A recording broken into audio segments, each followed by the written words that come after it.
Life Management Science Labs would like to acknowledge that we live and produce this podcast on the traditional lands of the Wurundjeri people. We'd also like to acknowledge the traditional owners of the lands of our listeners and our international colleagues. We'd like to pay our respects to their elders, past, present, and emerging.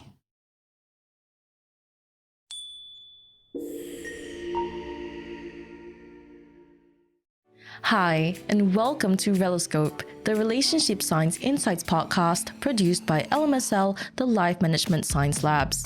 We are champions of life management science, providing structured insights informed by science and inspired by practice on key aspects of conscious living. Each week, we bring you scientific and practical insights on each element with the expert knowledge of professionals in the field. I'm Marie Stella, your host from Melbourne, Australia. Let's start the show. Hello and welcome back to the show. Chronic diseases such as heart disease, stroke, and type 2 diabetes are major contributors to global mortality. While genetics and lifestyle factors come into play, diet is increasingly recognized as a key determinant of our health and longevity. So, in this episode, we'll be exploring the nutritional benefits of plant-based foods, challenges that may arise in transitioning to a plant-based diet, and so much more. And to guide us through this conversation is registered dietitian Supriya Lal. So, hi Supriya, it's great to have you on the show. How are you going today? Hi, I'm good. Thank you so much for having me. I'm looking forward to it. Yeah, me too. It's a pleasure to have you here. So before we begin, tell us a little bit about yourself. What sparked your passion for food and health sciences? Sure. So I've been a registered dietitian for about 5 years now. I'm based in Manhattan, and I work in private practice. I do see clients every week via telehealth, but I also work for NYU School of Public Health. I'm an administrator. I work on curriculum development. I do academic advising for students. I do a lot of career mentorship and that kind of thing. I've been very, very passionate about food and wellness from a young age. I went to undergrad to study public health. And the way it worked at my undergrad college was that you could not just study public health. You had to do public health and something else. And after my first year, I just really fell in love with nutrition and how nutrition can have such a big impact into playing to someone's health. So I ended up going to become a registered dietitian, and it really just kind of affirmed so many of the beliefs I had around wanting to empower people to be the healthiest version of themselves and to lead really confident lives. So yeah, I've loved what I've been in for nearly 5 years now. It's been super exciting, and there's so much new research coming out too. So it's definitely kept me on my toes. That's amazing. So, in your entire journey in the food and health sciences, how have you seen the public's perception and the entire world of plant-based foods changing? Yeah, sure. So I would say in the past 5 to 10 years, it's changed greatly. I think mostly in part due to the food science and technology aspects that we're seeing, but then also kind of this greater curiosity about plant-based diets and sort of the kind of clout that it's accumulated over the past couple of years. So I definitely think there's bigger acceptance and accessibility around plant-based options in the market space, even just going to an average like Costco or grocery store here in the US. Even some fast food options now carry plant-based alternatives. So it's making it easier for people kind of from all walks of life to be able to adopt it. I think there's also a much bigger education model that's kind of being pushed around having the public better understand what the benefits of a plant-based diet are and kind of how it can help with some comorbidities. And I think lastly, there's definitely more of a balanced approach to what plant-based can really mean. It doesn't have to be exclusively plant-based for it to be a plant-based diet. So kind of figuring out what that balance looks like for a lot of people, I think will help with greater acceptance and affordability and accessibility. Yeah, 100%. I feel like a part of what you said there, it needs to be a bigger conversation. I feel like it's gotten bigger now than before, but being vegetarian or vegan doesn't mean that you necessarily have to be vegetarian or vegan your entire life. And plant-based foods don't necessarily have to be for vegetarians or vegans who, there's a stereotype there. I feel like sometimes still that plant-based foods are only for vegans or vegetarians, but the truth is there are many people who are experiencing health struggles who need to adapt to more plant-based stuff. And it's not necessarily that they're vegan, but it will be a huge benefit for them. So I'd love to go further into detail about this later on. But before we do that, I would also love to get to know you a bit better. So this is Have You Met Supriya? And my first question for you is, what do you like to do in your spare time? Great question. So, living in New York, I am so spoiled with food and food choices. And going out to eat, trying new bars, trying new restaurants probably is one of my favorite pastimes. Just being able to not only try different cuisines, but also different interpretations of different foods. I think it's just so stimulating and so amazing. And then I'm an avid reader. I love to read. So that definitely kind of helps balance out some of my time out. And then just hanging out with my friends, hanging out with family. Yeah, those are some of my go-tos. Yeah, that sounds like a really nice balance. And I've heard about so many great food places in New York. Have you seen or been to the one that it's like a grocer and then there's a deli and then you can like pick out things at the grocer and then bring it to them at the deli and they'll make a sandwich out of whatever that you gave them? No, I've never heard of this. And I'm going to be furiously Googling after this podcast is done to figure out where I need to go to get this. This sounds amazing. Yeah, I'm obsessed with it. Like if I ever go to New York, which is definitely on my bucket list, it's one of the places I'm visiting for sure. I'll send you a link Yes. at some point. Okay.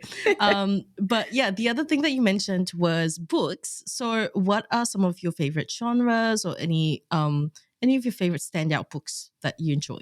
Sure. So I would call myself a genre hopper. I love all and any sort of book. I love like an Agatha Christie sort of like murder mystery. But one of the best ones I actually read lately could not be more different than that. It was called When Breath Becomes Air by Paul Kilanthi. And it was one of the most, like, I get chills, honestly, talking about it. It was one of the most formative reads I think I've had in a while. It was the perspective of a physician during his residency who was unfortunately diagnosed with cancer and was not able to complete the rest of his medical training. And it was heart-wrenching and beautiful, and just the prose that he's able to put together. He had also gone to Oxford to study English. So the way he's able to craft words in this, I could not recommend it enough to basically any reader that's out there. It really stuck with me. It was one of those kinds of books. Yeah. And are there any genres that you call underrated?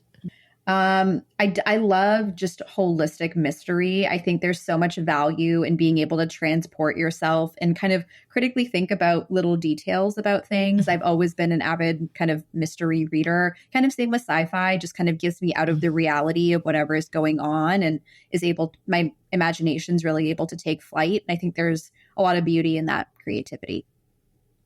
Yeah, I do love those kind of books too. Like I don't read that often, but when I do, or if I do, it's definitely one of those just because of how immersive it can be. And yeah, it's just always a good time. So apart from that, are there any role models that you have in your life? It's a great question. I have kind of an unconventional one. So I don't know if you've heard of Sylvia Earle. She is one of the world's most renowned marine biologists. And I watched the ocean documentary on her a few years ago. And what really is remarkable about her is that she was doing this kind of voyeur into the ocean, deep trek sort of investigation about the ocean in the 70s, where women did not have like the agency or wherewithal at that point to be able to invest themselves into science the way Sylvia did. And I have so much respect for how much of a pioneer she was in that field. And especially after watching that documentary, I was just like captivated by her story and how much she was able to balance like motherhood while also being like a pretty badass scientist, forgive my language, but totally just incredible. And just to see that kind of balance, I thought was amazing. Yeah, no, I feel like those words were absolutely pretty apt. Yeah, well, thank you for sharing all of that. It's been such a delight to get to know you. So we'll move on to the interview now. And for starters, how would you define longevity? So, longevity refers to kind of two main things. It not only refers to a long lifespan, but it also refers to a lifespan that has high quality. And so, it's not just about living longer, it's also really about enhancing that quality of life, especially later into your years. There's a whole host of factors that can input to someone's longevity: genetics, lifestyle choices, environmental influences, even access to healthcare. They can all contribute to that kind of longevity factor. But Mhm. really, the goal is to maximize the years that you've lived in very good health. Right. And what is a chronic disease? What are some examples of them? How would they affect our longevity? Yeah, sure. So, a chronic disease is essentially a long term health condition. So, that means it has to last for at least a year and does require ongoing medical attention to some degree and or limit some daily activities. So, great examples of this could be cardiovascular disease, diabetes, some forms of cancer, COPD, hypertension, osteoarthritis. And essentially, all of these, again, require some sort of ongoing medical attention and do limit activities of daily living to some extent. Hmm. And what do you think is the importance of preventing such chronic diseases, especially when it comes to longevity? Sure. Mostly with this, when we prevent chronic disease, it's really crucial because many of these are key major contributors to premature death, really, or premature disability in many cases. And by reducing that quality of life, we've also reduced our longevity. So, by adopting preventative measures like healthy diet, exercise, avoiding smoking, reducing drinking, a lot of us developing these conditions can be reduced very greatly. It not only helps people live longer just by the number of years they're with us, but then also, again, really focuses on the quality of life that they're living. Yeah. And what is it about plant-based diets in particular that prove so useful in managing existing chronic diseases or preventing them? Absolutely. So, specifically with plant based diets, and there are a few types that I can get into too, but plant based diets are typically very high in a few key things. They're high in fiber, they're high in antioxidants, they're high in phytonutrients. And these kinds of key things can help reduce inflammation. They can enhance our insulin sensitivity, making our insulin and like blood sugar response a little bit more predictable. It also can help improve heart health by lowering LDL cholesterol, which is quote unquote the bad kind of cholesterol that we don't want. And it can also help improve blood vessel function. So, by doing all of this, by eating a plant based diet, it makes it more likely that you're not going to be developing hypertension, heart disease, diabetes, anything like that. And plant based diets also tend to be much lower in calories. And so that can also aid in weight management and the prevention of getting diabetes or obesity. Yeah, that all sounds like things that I do want. So take me through the various types of plant-based diets. Sure. So I would say that there's like kind of five main types. The one that is the most restrictive is the vegan diet. So this excludes all animal products, including dairy, eggs, honey. This one would be sort of like the most restrictive. Then there's vegetarian. So excludes meat, but it may include dairy and eggs depending on the individual. Then we have a flexitarian, which is kind of growing in popularity nowadays, where it's primarily plant based foods, but there might be the occasional meat product or animal based product into your diet. Then there's a pescatarian, which is a plant based with just the inclusion of seafood or fish. And then lastly, there is the whole food plant based option, which focuses mostly on minimally processed foods and eating foods in their most whole form, which includes whole grains, legumes, fruits, vegetables, nuts, seeds, that kind of thing. Yeah, okay, that's really interesting. So are there different purposes for each plant-based diet? That's a great question. So I think it really depends on like the patient and their goals and kind of why they're coming to me as to why I might be recommending that or not. Like for instance, if someone came to me with heart disease or a cardiovascular issue, I might recommend one of those forms of plant-based diets, not only to lower blood pressure, but it can reduce that cholesterol level, like I mentioned, and just decrease the overall risk of heart attack or stroke. If someone really loved meat, I think it would be more of kind of the whole food plant-based option where we could still include meats at some points in their week as a part of their diet, but it doesn't necessarily have to be the main focus of their diet. Instead, I'd work with them to sort of shift so that it can be more of a balanced approach. And then ideally, we'd love to move towards more of that holistic plant-based option, but it really depends on kind of where someone is, what their preferences are, and also what their medical condition and the urgency of that might warrant. Yeah. So, what are some of the usual challenges of adopting a plant-based diet, especially for those who are so used to meat-centric diet? Definitely. It can be challenging not only from like a preference perspective, especially culturally. Meat can be so central to so many like cuisines and cultures and even just our own sort of idea of satiety and fullness. So I think cultural preferences play a big part of it. There's also like flavor and texture preferences that we had. Biting into a big juicy burger is kind of like a feeling that is hard to convey to someone. And like when you're feeling like you have to give that up, that can also kind of not be great. And some people just might miss the taste holistically as well. There are also nutritional concerns, depending again on the patient and why they might be wanting to switch to a plant-based diet. Sometimes there is fear that you might not get enough of a certain vitamin, specifically B12 or iron, which are mostly found in animal-based products. So that could be another reason people have trouble. And then lastly, accessibility and cost are a huge, huge issue, especially when we're looking at plant-based foods that are more novelty and more processed. Those typically are a lot more expensive than the like animal-based alternatives, thinking about like vegan butters and stuff like that. And they also tend to be a little bit more on the organic side. They're kind of considered more of a specialty product. So it can just be hard to find as well, depending on the community that you're living in. So I think those are some of the holistic challenges that I've either heard or seen people face. Yeah, for sure.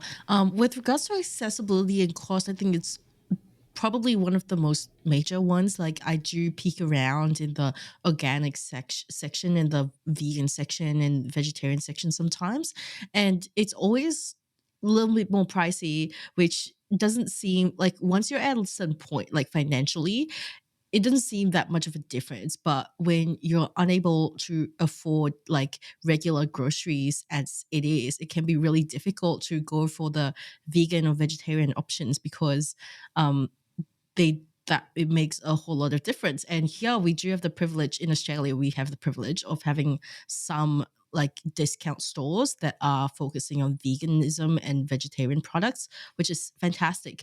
But the other thing is like you have to travel to these like 5 stores that are like in the north of one city or something like that. Whereas, everything else is available just in your regular supermarket. So you have to make a special trip. So you'd also have to take the time, which is something not everybody has, right? Yeah, I love that point about like the time equity piece. It's not even the time also to go and get and procure whatever you're looking to cook. It's also the time to prep those ingredients and to actually put it together. And if you've worked a long day, you just don't have the time. It's very easy to default to, grab a quick takeaway or something like that and not, spend the time to cook at home. So even besides finding the product, you might not even have the time to cook it. So yeah, the time equity piece I think is huge. Yeah, I did see on TikTok quite a while ago, I think during like COVID era, which now we still have COVID, but I meant like lockdown period, where this thing called seitan was such a huge thing. And could you explain it to us what it is? Sure. So seitan is a great, you can kind of think of it like a tofu in many ways. It's like a fermented bean protein product. And it is great in that it is a fantastic protein rich source, especially for people who are vegan or wanting to stray away from animal products holistically. Especially depending on how you prepare it, it can have a very faux chicken-like texture, which people really enjoy, especially when you're looking at the back of like plant-based chicken alternatives. You'll see that a lot of them are made with seitan just for that kind of textural element to make it feel a little bit more familiar. And it's also very cost effective, which is why I think it's kind of grown in popularity in most recent years. But yeah, it's a fantastic source of protein for someone looking to kind of switch to more of a plant-based option. Yeah, I brought that up because it's a good example of like that is a great alternative to meat products, and it's cost effective. But you need to have the time to actually do that before cooking. And cooking with chicken is already like it takes time, and then you have to create your own chicken. You have to set aside an hour or something like that to create your own chicken. Not everybody has that. So, as a dietitian, what are some of your workarounds for such challenges like this? Yeah, that's a great question. So, firstly, whenever someone sort of comes to me and is looking to kind of transition to a plant based option, there's a few things that I do first before I kind of get into some of those recommendations. Firstly, I kind of have to assess their nutritional needs. And so, a whole host of factors can go into this. It can be age, gender, activity level, whether they have health conditions. And kind of from there, we can then specify what their dietary requirements might be. I also like to take into account their cultural and personal preferences. So again, if they, are used to eating meat, if they're not used to eating meat, kind of like what their attitudes are towards it holistically. Mhm. If they have any allergies or intolerances, I usually try and pick them up here as well because there are some foods, especially with vegan foods, in order to get it to be the right texture. There's a lot of, kind of things that you wouldn't expect to be in a plant based option that might be. So just making sure that we're staying clear of any of those like allergies or intolerances. And then lastly, kind of wanting to assess their health goals. And, are they here to do a plant based diet to manage a chronic health issue? Are they here for weight loss? Are they wanting to enhance like their athleticism? What is it that they're really using the plant based diet for? And kind of from there, we can kind of work together. But if there are sort of main issues that we kind of end up finding, take for instance the nutritional deficits. If someone was maybe really low in iron or low in B12, there are supplements that I have recommended that can be a really great workaround for some clients who maybe aren't able to do it fully, but maybe can do it half, or maybe just have very low iron or B12 to begin with.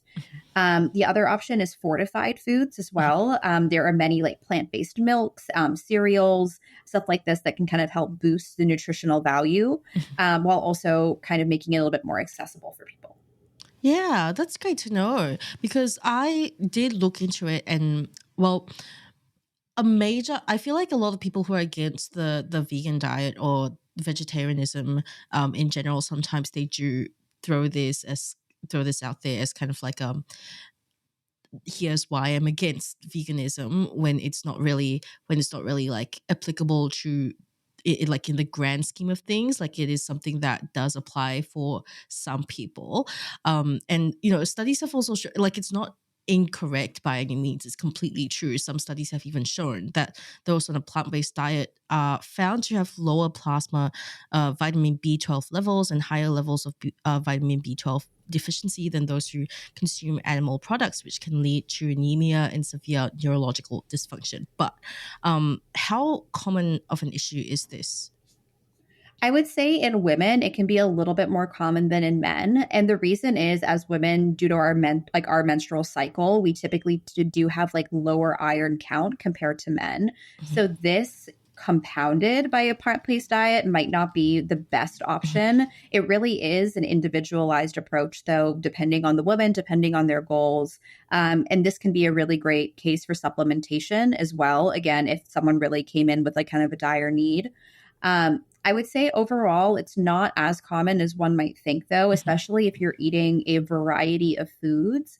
I find that with a plant based diet, so long as you're really emphasizing dietary diversity as much as possible, you're usually getting all of the nutrients that you do need to be able to maintain the levels of vitamins that you do need. Mhm. That being said, if you're kind of sticking to the same foods, maybe not really eating in season, it could be harder for you to meet those goals. And that, again, would be a case for supplementation. Right. Like it's more of a if you're going into a plant-based diet, just be aware of this, keep track of your nutrition levels rather than like, plant-based diets are evil because they're not. But it's kind of the same thing because, like, ironically enough, meat-based diets do give you health issues. So, like, both sides, like, if you don't monitor your health and nutritional levels, at some point you're going to suffer some kind of health issues. So if you look at it from that perspective. Yeah, and I would say, like, if you have a good relationship with your primary care physician, this can be a really great opportunity to advocate for yourself and to ask for blood testing to be able to better understand, where you are, especially if you're looking to transition to a plant-based diet. It's great to get a baseline sort of before you start and then also maybe a few months after. And this is also a really great use case to have more of a balanced diet. And what I mean by that is maybe you're not doing plant based every day, but maybe you can incorporate it once a week, twice a week to still see some of those added health benefits without having to compromise your current eating patterns totally. And I think that kind of flexitarian type mindset and being able to kind of incorporate more plant-based foods just into our diet holistically will still allow you to reap those benefits without necessarily having to be very restrictive or hard on yourself with how stringent it might be for you. Yeah, and I think like a great upside to exploring plant-based options or like just integrating a little bit more vegetables and fruits is that you get to be a bit more creative. Obviously, this is kind of like a if you have the privilege of time, you can actually explore that. But there are several really, really good plant-based cookbooks out at the moment. There's like Ottolenghi has one called Flavor. It's great, and it really puts vegetables. Why do I pronounce it like that sometimes? Vegetables at the forefront of the meal, and it makes it really interesting, and it kind of like livens it up, and it doesn't feel like, oh, I'm eating something plant based. I'm eating like a bean burger when I'd rather have a juicy, succulent beef burger. Are there any sources of inspiration that you personally draw from as well? Yes, absolutely. So I kind of love social media in this aspect. The way creators and influencers are coming up with these amazing dupes for, like, again, meat alternatives that are made with plants and vegetables is absolutely amazing. One of my favorites was jackfruit that was kind of mimicking like a sloppy Joe burger, but it was actually jackfruit, which was so amazing. Mhm. So I say scour social media between Instagram and TikTok, especially. Some of these creators have come up with amazing healthy options. I also love, this is very unconventional, but I love ChatGPT for this as well. So if you actually stick a recipe into ChatGPT and just ask how to, make it more plant-based or to add more fiber to it, it'll actually give you recommendations on how to do that as well. It's almost like having a little pocket dietitian. So definitely recommend that as well, as like if you're at the grocery store or even just in a pinch and trying to make something for dinner that night. It's a really great way to get some pointers and tips. Wow, that's interesting. I had no idea that ChatGPT could do that.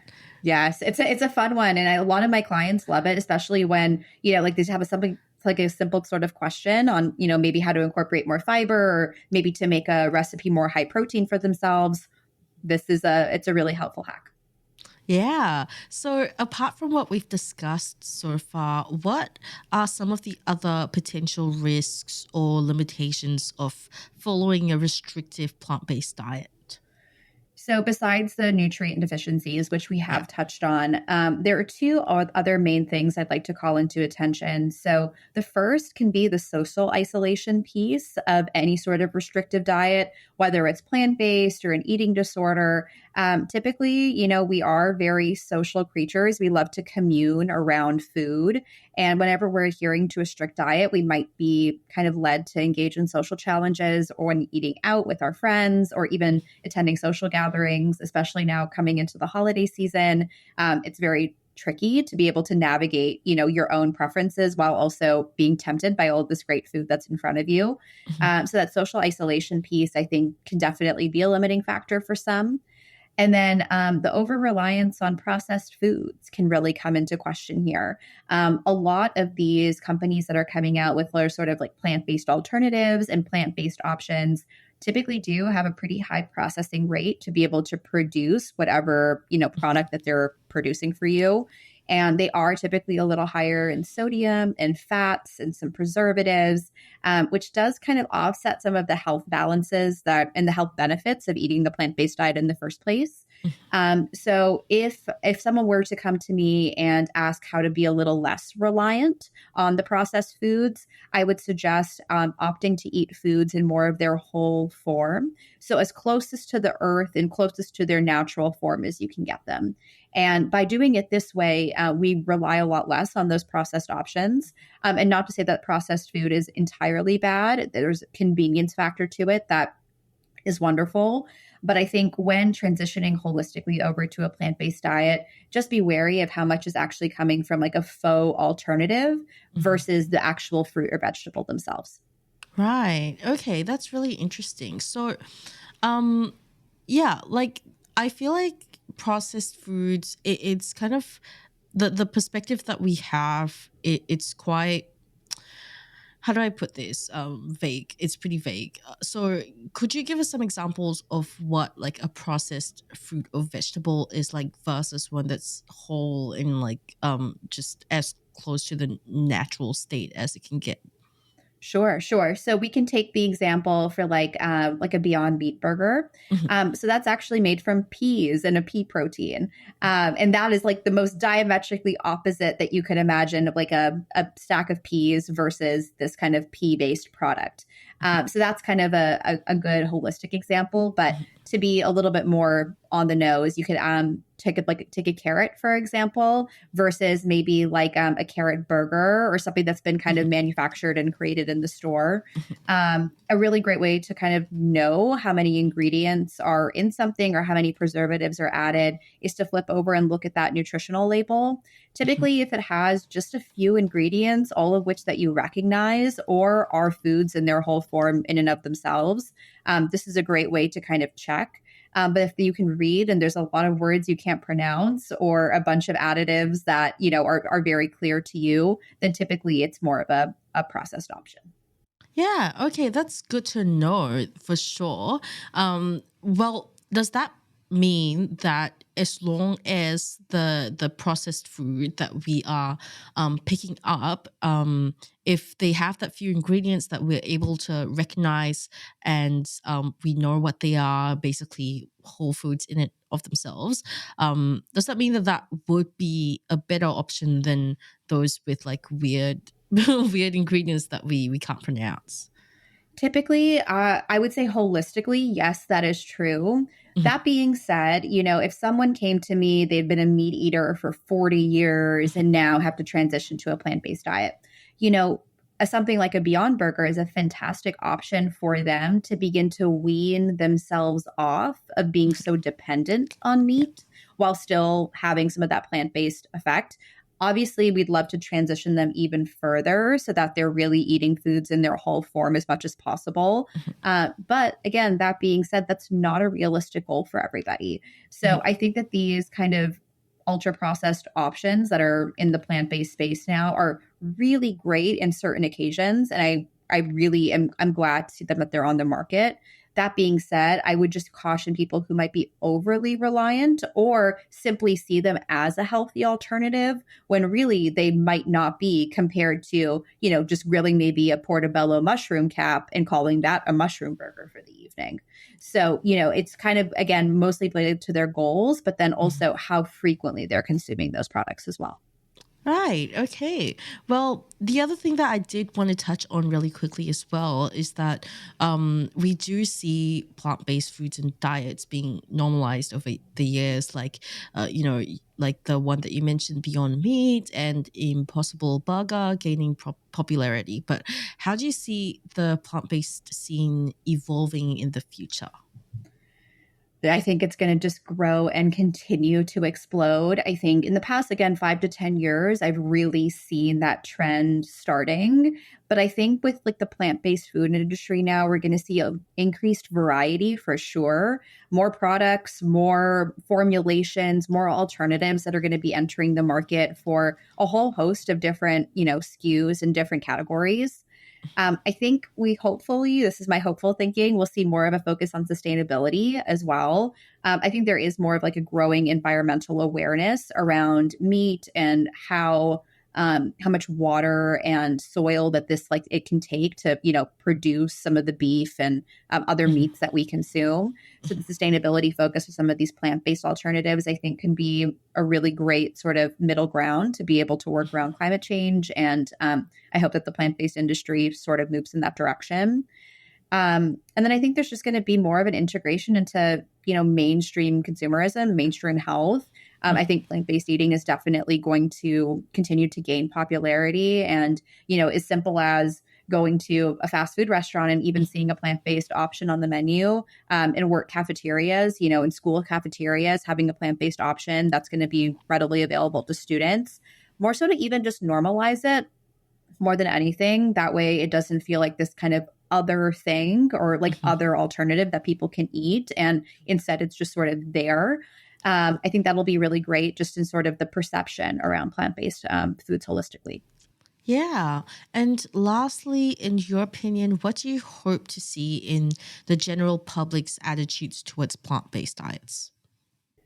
I would love to see just greater acceptance. And I think we are moving in that direction holistically. I think, there was kind of an over reliance on meat for so long, just as a way to get our protein in. And I'm not here to demonize meat in any way, shape, or form. I love my chicken. I love my fish. But I do think that there is a beauty in finding balance of being able to enjoy those animal based options while also balancing it out with a lot of beautiful fruits and vegetables and eating in season to essentially just create dietary diversity for ourselves more than anything. That's something as a dietitian I'm very passionate about, is just to increase dietary diversity amongst everybody. It's not only great for our guts, but it also is just fun and exciting to be able to eat in season and try new fruits, try new vegetables, try new ways of preparing something. It adds a little bit of a, excuse the pun, spice to life by, being able to try new things and just sort of engage with food in more of a fun way rather than something that we have to do to just to survive. Yeah, 100%. I do agree with those sentiments as well because, like, honestly, it is so much easier to transition into a plant-based diet when you don't, you're not coming at it from like a I need to do this from my health, but more of a like this is fun. Let's explore this, and more options in the industry means that we have more room to do that. Yes, for sure. Yeah, the agency piece I'm really excited for. And hopefully people take it and run with it. And, these influencers and stuff keep coming up with creative like recipes and alluring options. That way it doesn't kind of feel like this, again, other thing that we have to kind of look at. And it can be a fun, exciting choice for us to engage with. Yeah, well, thank you for sharing all of that. Let's move on to the practices and habits section now. So, what habit would you recommend practicing for a transition into a plant based diet? Great question. So I think that starting small is really important here. And the reason I like to start small is because small usually equates sustainable. Once we have a sustainable habit down, we can always ramp up, we can always do more. But I find that when we start big, then it's usually harder to kind of keep it going. So by starting small, one suggestion I would have would be to incorporate one meal a day to be plant based. So whether that's breakfast, lunch, dinner, whatever makes sense for you, incorporating at least one meal a day to be more plant-based can be a really great start. And then once after maybe a week or two, you have a good foundation of what that means, maybe then consider expanding to one day of plant-based eating during the week. Once that goes well, maybe make it two. And again, this depends a little bit on your goals and why you're transitioning to a plant-based diet. But I think starting small, start with one meal, see what you can create, and then go from there. Yeah, that's really good advice. But, we're all humans, so we all do make mistakes. What if we do fail at practicing this? What would your advice for that be? No problem. Every day is an opportunity to start over. Every opportunity is a time to be better for you and for yourself. So if you feel like, that day it's not realistic for you to have a plant-based option, well, maybe try and balance it out by maybe having 2 plant-based options later in the week. There's always a check and balance system that you can hold yourself accountable to. And remember that it's not an all or nothing mindset, especially if you're looking to just transition to a plant-based diet rather than immediately get into it. It can definitely help with kind of that bandwagon mentality of like, oh, I've fallen off the bandwagon now, I can never do it. But by doing it again in these small incremental steps, we can have that kind of consistency and sustainability that we're looking for. Yeah, for sure. Because even if you do like so-called in like quotation marks fail at during that transition for that week, it's not like you haven't done any of it at all. You did eat some plant-based foods, so that does count for something. Absolutely. And, not everybody is meant to eat plant-based every meal, every day for every week, especially if you're wanting to adopt more of a balanced mindset of having, just some plant-based options during your week. You could even set aside 3 meals that week that are going to be plant-based and opt to do it that way. There's definitely a lot of iterations, but really choosing something and creating a goal for yourself that you can stick to, that's going to be the biggest key piece. Yeah, I know I'm not meant to eat plant-based every day all the time at all. Like I'm still at the stage, not that my goal isn't really to transition fully to a plant-based diet at all, but my goal at the moment, like short-term goal, is just to incorporate more vegetables, more fruit into my diet because I'm just so not used to it. Like I come from a like cultural background, like you mentioned, that's a huge factor to it. That wherever you go, it's mostly meat, and then there's like one slice of vegetable or like one little leaf of vegetable or something like that beneath all of the meat. So that's definitely not in my wheelhouse. And just so like for people who are at that point, there's no harm in just trying to incorporate more vegetables first and then like, yeah. So yeah, it's been such a great time talking to you about this. I learned so much. Now let's move on to the open mic section so that you get a chance to talk about anything that you're passionate about that doesn't have to be related to the topic. So the floor is entirely yours. Please take it away.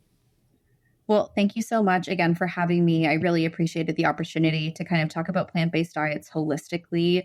And I think what really I want to touch on today is the benefits of working with a dietitian more than anything. So we as dietitians are very trained to be able to work individually with each client, not only to assess holistic nutrition needs, but also make targeted recommendations and hold you accountable to helping you reach those goals. And so if you have accessible, options to be able to work with a dietitian, I highly recommend doing so, even just for a few sessions to get nutrition questions answered. We're also here to be able to better help you understand your own body, your own needs. I find that in today's society, we walk around just so disconnected from our own bodies and needs, whether it's our work calling our attention, a screen buzzing, a child needing us. There's always something that's kind of distracting us from being able to kind of zone into ourselves. And so working with a dietitian can be a really great way to better understand your food cues, your hunger cues, and just ultimately lead a really healthy and a life filled with a lot of longevity. And that's really what we're here for. Yeah. Well, thank you so much, Supriya, for joining us today. If our listeners want to find out more about you and what you do, where can they go? So you can follow me on Instagram. And then I also have a webpage on Faye, which is here in the US, one of our platforms that I can accept insurance and patients. So if you are looking to have a one-on-one consult with me, I would love for you to sign up. I take most insurances, so would love to hear from you. Amazing. We'll link this in the show notes. Thank you everyone for tuning in, and we'll catch you in the next episode. You've been listening to Reloscope, the Relationship Science Insights podcast produced by LMSL, the Life Management Science Labs. For more episodes like this from 10 different life management perspectives, search LMSL on YouTube, Apple Podcasts, Google Podcasts, and Spotify, or wherever you listen to podcasts so you can get updated on everything we have to offer. We have a wide range of topics readily available for you to check out. If you enjoyed this episode, please consider rating our show, sharing it, and subscribing to our channel as it helps us grow and bring you more quality resources. More of our work can be found on our website at re.lmsl.net, where you can join our movement. I'm Marie Stella. Thanks for tuning in.